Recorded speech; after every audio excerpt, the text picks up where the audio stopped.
Assalamualaikum warahmatullahi wabarakatuh. Selamat pagi anak-anak kelas 10 BDP 1. Hari ini kita akan membahas materi bab 8 mengenai lembaga keuangan dengan kompetensi dasar 3.9 memahami lembaga keuangan, 4.9 mengklasifikasi berbagai lembaga keuangan milik pemerintah dan swasta sesuai perkembangannya. Nah, tujuan pembelajaran kita hari ini, setelah mengikuti proses pembelajaran, siswa diharapkan dapat mengetahui lembaga keuangan dan dapat mengklasifikasikan berbagai lembaga keuangan milik pemerintah dan swasta sesuai perkembangannya. Berdasarkan Undang-Undang Nomor 14 Tahun 1967, lembaga keuangan adalah semua badan yang melalui kegiatan-kegiatan di bidang keuangan dengan menarik uang dari masyarakat dan menyalurkannya kembali kepada masyarakat. Nah, lembaga keuangan ini mempunyai peran dalam berbagai sektor ekonomi di Indonesia. Di antaranya adalah sektor rumah tangga serta perusahaan. Lembaga keuangan mempunyai beberapa fungsi yaitu 1. Transaksi. Lembaga keuangan berfungsi sebagai lembaga yang menyediakan transaksi keuangan sehingga dapat mempermudah penyelesaian transaksi keuangan dalam masyarakat. Misalnya, jasa transfer, pengiriman uang dari dalam negeri maupun luar negeri.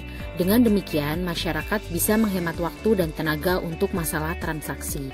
Kedua, realokasi pendapatan. Lembaga keuangan memiliki fungsi untuk merelokasikan pendapatan masyarakat, terutama untuk pihak-pihak yang berpenghasilan lebih melalui bentuk produk jasanya. Dengan kata lain, pendapatan yang diterima masyarakat bisa disimpan oleh lembaga keuangan yang nantinya bisa digunakan untuk masa yang akan datang dalam memenuhi kebutuhannya. Ketiga, pengalihan dana.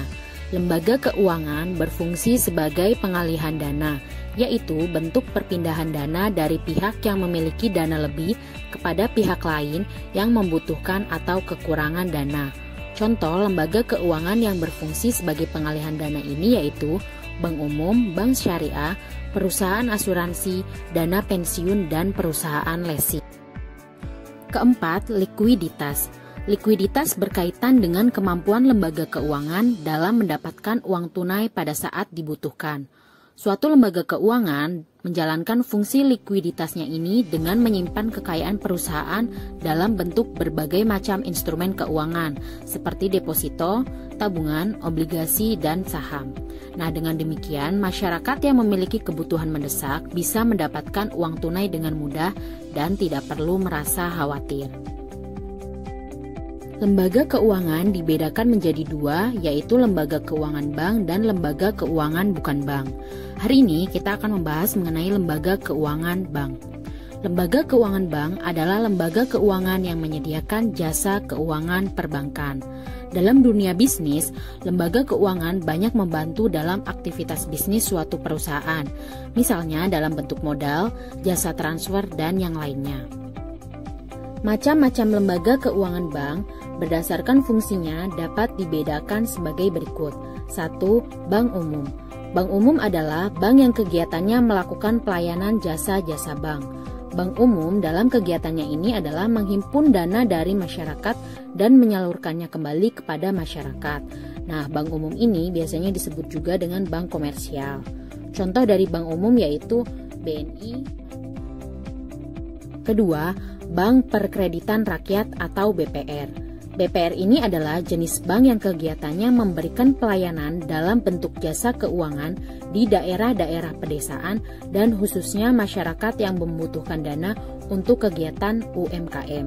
Nah, contoh dari BPR ini yaitu BPR Supra, BPR Sentral Niaga, BPR Ramaganda, dan yang lainnya. Ketiga, Bank Sentral. Bank sentral merupakan bank yang memiliki peran sentral dalam dunia perbankan di suatu negara, khususnya di Indonesia.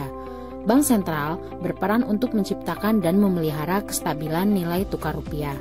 Bank sentral juga memiliki wewenang untuk mengeluarkan kebijakan moneter, mengatur devisa negara, dan melakukan pengawasan terhadap bank. Nah, contoh dari bank sentral ini yaitu adalah Bank Indonesia. Cukup sekian pembahasan mengenai lembaga keuangan dan lembaga keuangan bank. Semoga kalian bisa memahami materi pertemuan hari ini. Terima kasih yang sudah menonton, tetap semangat belajar. Wassalamualaikum warahmatullahi wabarakatuh.